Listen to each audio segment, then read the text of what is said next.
টেকার, যিনি হলেন প্রকৃতপক্ষে একজন ট্যাক্সোনমিস্ট। ইনি সমস্ত জীবজগৎকে মোট 5টি ভাগে বিভক্ত করেছেন। বলতো সেগুলো কি কি?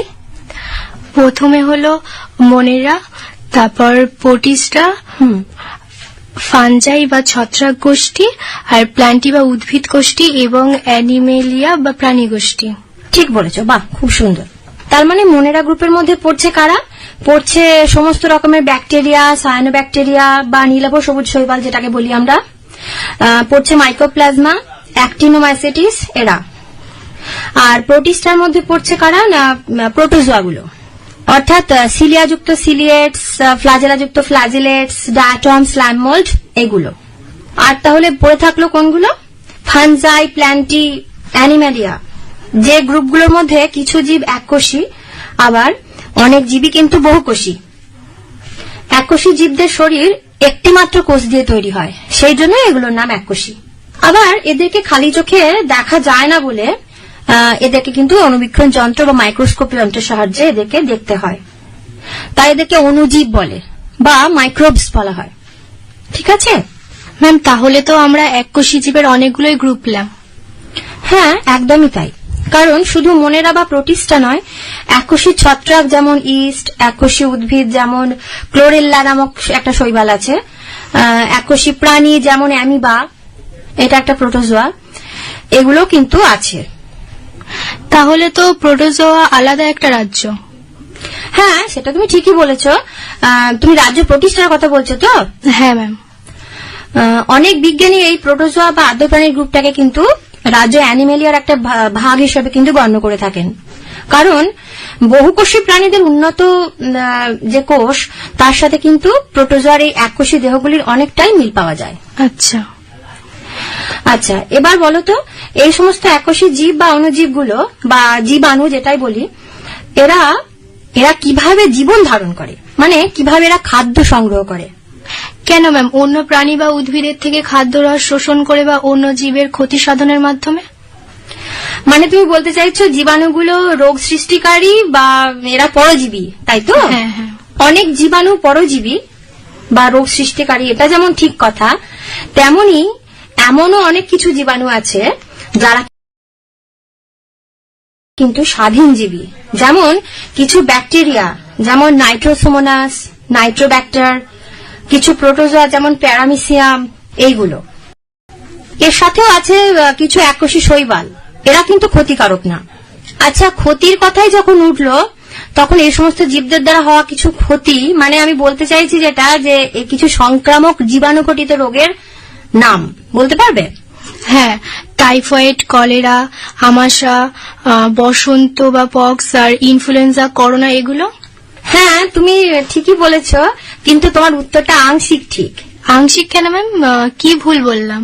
ভুল এটাই যে টাইফয়েড, কলেরা, আমাশয় অণুজীব বা জীবাণু ঘটিত হলেও পক্স, ইনফ্লুয়েঞ্জা, করোনা কিন্তু এটা কিন্তু জীবাণু ঘটিত নয়। মানে এর জন্য দায়ী কিন্তু কোনো জীব না, এর জন্য দায়ী হলো ভাইরাস। টাইফয়েড হলো ব্যাকটেরিয়া ঘটিত রোগ, বুঝেছো? কলেরাও কিন্তু তাই। আর আমাশা যেটা বা আমাশয় বলি আমরা, রক্ত আমাশয়ও বলা হয়, এটা কিন্তু হলো প্রোটোজোয়া ঘটিত রোগ। ব্যাকটেরিয়া, প্রোটোজোয়া এরা এককোষী জীব হলেও ভাইরাস কিন্তু এককোষী জীব নয়। খেয়াল করো, একটা কথা বললাম।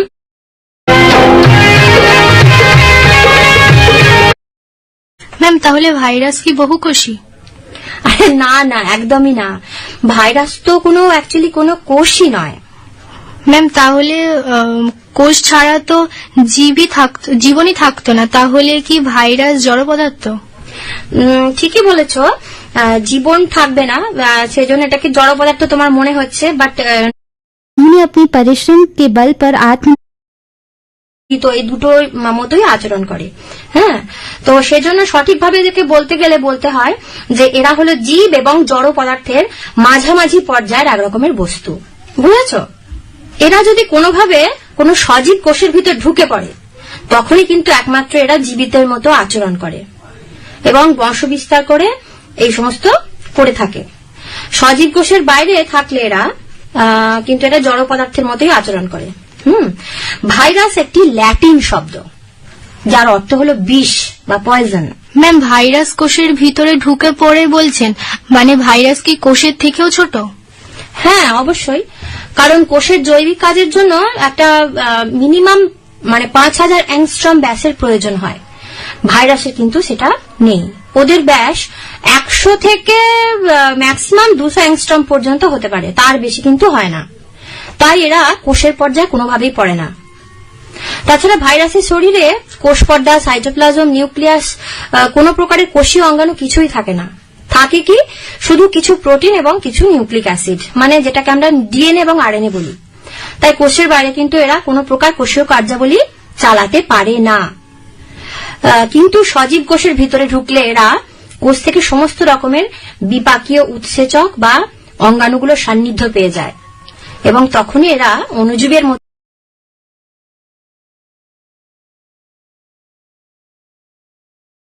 আচরণ করে এবং বংশবিস্তারও করতে থাকে। অর্থাৎ কি করে, রোগ সৃষ্টি করে। বুঝেছো? ম্যাম, আমরা তো ক্লাস 10-এ পড়েছি যে জৈব বিবর্তনের সর্বপ্রথম যে জীবটি তৈরি হয়েছিল তা ছিল ব্যাকটেরিয়া গোত্রীয়। তাহলে এই ভাইরাস কখন আর কিভাবে তৈরি হলো? ঠিকই বলেছ, ব্যাকটেরিয়া গোত্রীয়, কিন্তু আধুনিক বিজ্ঞানীদের মতে জৈব বিবর্তনের যে শেষ পর্যায়টা, এই শেষ পর্যায়ে নিউক্লিয় প্রোটিন কণা থেকে প্রোটোভাইরাসের উৎপত্তি ঘটে। কি বললাম? নিউক্লিয় প্রোটিন কণা থেকে প্রোটোভাইরাসের উৎপত্তি ঘটে।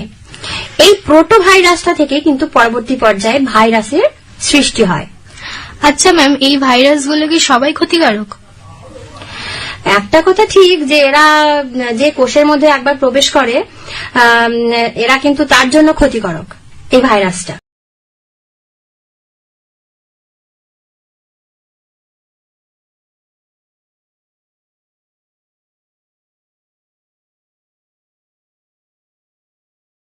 আচ্ছা, যেমন ব্যাকটেরিওফাজ, ব্যাকটেরিয়ার যে আমাদের ক্ষতিকারক যে ব্যাকটেরিয়াগুলো আছে রোগ সৃষ্টিকারী, তো এদেরকে ব্যাকটেরিওফাজ কিন্তু ধ্বংস করতে পারে। আর আরেকটা হচ্ছে মাইকোফাজ, যেটা কি করে না, ছত্রাক কখনো কখনো বহুকোষী হয়, কখনো কখনো এককোষী হয়। তো যেটাই হোক না কেন, মাইকোফাজ এই ছত্রাকের কোষকে কিন্তু ধ্বংস করতে পারে। তাহলে এদেরকে যখন আমাদের ক্ষতিকারক কোনো ব্যাকটেরিয়া বা ক্ষতিকারক কোনো অণুজীবকে যখন এই সমস্ত ভাইরাসটা ধ্বংস করছে বা ওদেরকে নষ্ট করে দিচ্ছে, তখন আমরা বলতে পারি যে ওটা কিন্তু আমাদের উপকারী করছে। কারণ শত্রু হলো ব্যাকটেরিয়াগুলো, মানে ক্ষতিকারক যে ব্যাকটেরিয়া বা ছত্রাক বা যেটা ক্ষতিকারক অণুজীব, তাদের শত্রু ওই ভাইরাস।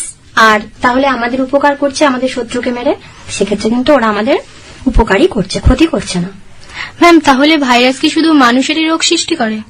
না, মানুষ ছাড়াও গবাদি পশু, কীট পতঙ্গ, গাছপালা, পাখি, এমনকি একটু আগে বললাম না যে ব্যাকটেরিয়া, অণুজীব, এই সমস্ত এদের কিন্তু এদের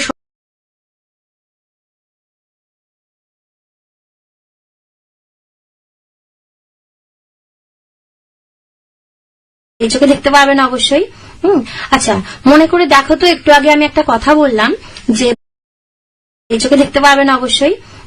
আচ্ছা, মনে করে দেখো তো, একটু আগে আমি একটা কথা বললাম যে ভাইরাস কিন্তু কোষের থেকেও আকারে অনেকটা ছোট, এমনকি নিউক্লিয়াসের থেকেও ছোট। এই নিউক্লিয়াস কিন্তু আমরা মাইক্রোস্কোপ দিয়ে দেখতে পাই খুব ছোট অবস্থায়। এই নিউক্লিয়াসকে আমরা যখন দেখি তখন আমরা বুঝতে পারি যে কোষের থেকে এই নিউক্লিয়াস কতটা ছোট। আর এই ভাইরাস তো আমি আগেই বলেছি যে খুবই ছোট। এদেরকে কিন্তু সাধারণ আলোক অনুবীক্ষণ যন্ত্র যেটা বলি আমরা বা লাইট মাইক্রোস্কোপ দিয়ে কিন্তু দেখতে পাওয়া যায় না। এদেরকে দেখার জন্য যেটা দরকার সেটা হলো খুব শক্তিশালী রেজলিউশন পাওয়ার সমৃদ্ধ ইলেকট্রন মাইক্রোস্কোপ যন্ত্র, যেটাকে আমরা বলি ইলেকট্রন অনুবীক্ষণ যন্ত্র।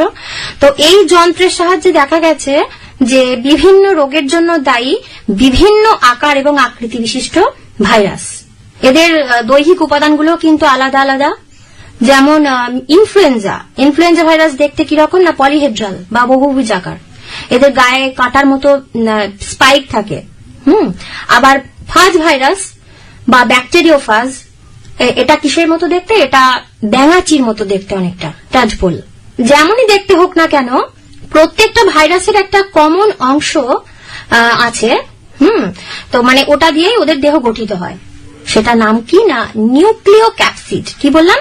নিউক্লিওক্যাপসিড। এটা কি রকম বস্তু ম্যাম?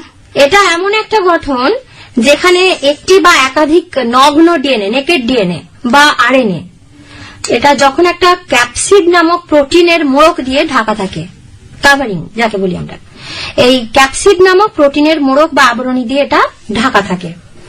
আর এই ক্যাপসিড নামক যে মোড়কটা আছে, এর আবার কতগুলো গঠনগত একক আছে, সাব ইউনিট, গঠনগত একক।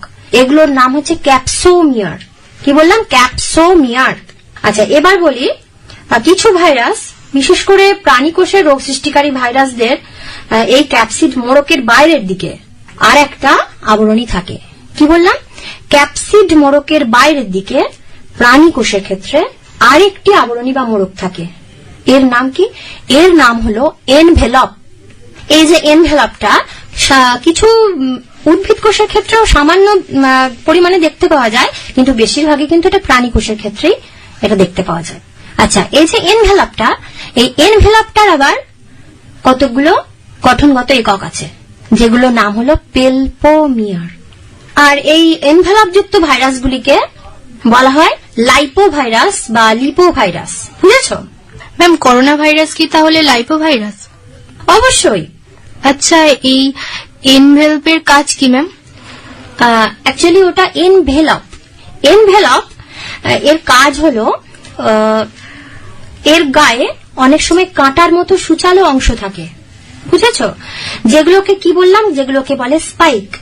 এগুলোর সাহায্যে ভাইরাস পোষক কোষ বা হোস্ট সেল যেটাকে আমরা বলি, এই পোষক কোষের মধ্যে ওরা আটকায় এবং ধীরে ধীরে তার মধ্যে প্রবেশ করে, এবং তারপর তার যে উদ্দেশ্য ওটা সেটা করে, অর্থাৎ কোষটির ক্ষতি সাধন করে। আচ্ছা ম্যাম, এই ভাইরাস ঘটিত রোগগুলি বেশি মারাত্মক নাকি অন্যান্য অণুজীব যেমন ব্যাকটেরিয়া, প্রোটোজোয়া, এইসব জীবাণু ঘটিত রোগগুলি বেশি মারাত্মক? মারাত্মক যদি বলতে চাও তাহলে বলবো অবশ্যই ভাইরাস ঘটিত রোগ বেশি মারাত্মক। কেন? কেন তার কারণ হলো, তুমি একটা জিনিস খেয়াল করে দেখো, কদিন আগেই করোনা ভাইরাসে আক্রান্ত হয়ে কত মানুষের মৃত্যু হলো, তাই না? প্রত্যেক বছর ডেঙ্গু ভাইরাসের জন্য কত লোক মারা যায় বলতো? এছাড়াও আরো কত ভাইরাস ঘটিত রোগ আছে যেটার জন্য প্রত্যেক বছর কত কত মানুষ অসুস্থ হচ্ছে, রোগ ভোগ করছে, কেউ সুস্থ হচ্ছে আবার কেউ হচ্ছে না, অনেকে মারাও যাচ্ছে।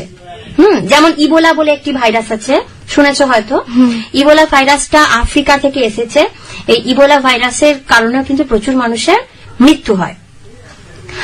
এর প্রধান কারণ কি না, এর প্রধান কারণ হলো এই ভাইরাস ঘটিত যে রোগগুলো, এর জন্য কিন্তু সেরকম কোনো ওষুধ বা মেডিসিন নেই।